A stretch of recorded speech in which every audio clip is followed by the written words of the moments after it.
c'est un vrai problème, parce que quand on aborde aujourd'hui les traductions qui existent depuis le 19e siècle, enfin le taoïsme est traduit à peu près depuis cette époque-là, mi-19e, mais c'est traduit par des gens qui sont des chrétiens, souvent, la plupart du temps. C'est un petit peu comme quand l'abbé Breuil découvre la grotte de Lascaux, il a une espèce de grille, de schéma chrétien, et il essaie de projeter cette grille sur ce qu'il lit, et il fait une traduction, même honnêtement. Je ne veux pas dire que c'est fait malhonnêtement, mais même honnêtement, il y a cette épistémée judéo-chrétienne, je dirais, cette espèce de façon qu'a l'âme, ou qu'a le cerveau, pour le coup, et je vais répondre en même temps à votre troisième remarque, que le cerveau a d'être fabriqué.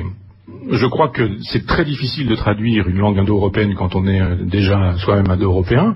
Quand on a été fabriqué, formaté, et pour le coup, avec la neurobiologie, on a la possibilité de voir comment ça marche. Quand on a été formaté dans une civilisation, dans une culture, avec une langue qui n'a rien à voir avec les langues indo-européennes, par exemple, vous ne pouvez pas faire de transcription. Ça n'est pas possible, ça n'est pas pensable. Les productions les plus affinées et raffinées du Japon sont donc incompréhensibles à un cerveau occidental. Je me suis trouvé dans un jardin zen, ça sert à rien Descartes dans un jardin zen. Moi j'ai un cerveau qui a été fabriqué par la logique occidentale, donc une logique binaire. On dit voilà, le bien, le mal, le haut, le bas, etc. Enfin bon, on a construit tout le monde à partir de tout l'univers, la lecture de l'univers à partir d'un dualisme. Ça n'a pas de sens le dualisme là-bas. Donc quand vous parlez du vide, le vide chez nous c'est quoi? C'est le contraire du plein. C'est comme ça qu'on pense le vide. Il y a le plein et puis il y a le vide. J'ai un bol, il est plein, je le vide, il est vide. C'est pas du tout ça le vide chez un oriental. C'est pas du tout ça. Le vide, c'est du plein. Il y a une consistance au vide qui n'est pas définie par la négation du plein. Donc toutes ces catégories-là, il faut les rendre linguistiquement ou dans un langage, dans un vocabulaire. Outre les contresens, outre les imprécisions, il y a des incapacités radicales à rendre une langue dans une autre langue. Quand je faisais mes conférences au Japon, j'essayais de faire court, ça m'arrive, et pour pouvoir être traduit. Et je faisais bref, et le traducteur faisait du Onfray, quoi. Très long, très long, très long, ça s'arrêtait pas. Et je disais, mais j'ai dit tout ça? Et il me dit, non, mais après, j'ai dit, mais comment vous avez fait? Il me dit, mais jardin nomade. J'utilise l'expression le jardin nomade en disant je parlais de l'université populaire et dans une conférence et j'explique que c'est un jardin nomade sur le principe épicurien. Jardin c'est quoi? Un jardin c'est un carré de terre qui est pour le coup sédentaire. Ça ne peut pas être nomade un jardin. Nomade ça veut dire quoi? Qui bouge. C'est quoi un jardin qui bouge?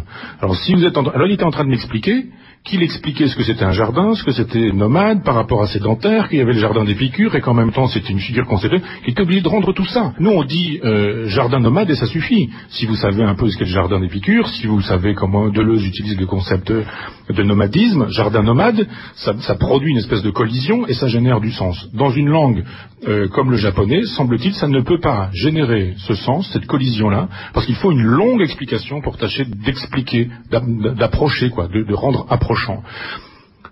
Et vous faites ça pour tout, c'est-à-dire que par exemple une symphonie chez nous, ça fait depuis Haydn, depuis Mozart, ça fait une certaine durée, même si Bruckner exagère, même si Mahler exagère un petit peu, il n'empêche qu'il n'y a pas de symphonie qui fasse 4 heures, 5 heures. Les symphonies de Bruckner, les plus longues, elles sont à 1h30 ou quelque chose comme ça.